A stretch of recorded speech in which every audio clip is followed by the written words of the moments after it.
మాతృదేవో భవ. 9 నెలలు తన కడుపు ఎత్తుగా ఉన్నా, అంద వికారంగా ఉన్నా, చూడడానికి మంచిగా అనిపించకపోయిందో చాలా సంతోషపడ్డదురా అమ్మ పాపం. ఆ డెలివరీ సమయం లోపల నీ తల ఇట్లా బయటికి పెట్టి నీ ప్రపంచం లోపలికి వస్తుంటే అరుపుల మధ్యలో, కేకల మధ్యలో నరాలు దిగిపోయేటట్లు కాళ్ళు చేతులు నేలకేసి కొట్టుకొని తల బాదుకొని నరకపు అంచు వరకు వెళ్ళి నీ ప్రపంచం లోపలికి తీసుకొచ్చినటువంటి దేవతరా మీ అమ్మ. ఆ రోజు నీ బర్త్డే అని చెప్తున్నావు, అది నీ బర్త్డే కాదు బాస్, మీ అమ్మ నీ బర్త్డే.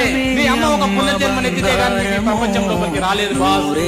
నిన్ను కొలిచిన తీరు నా రుణము బంగారమే అమ్మ బంగారమే.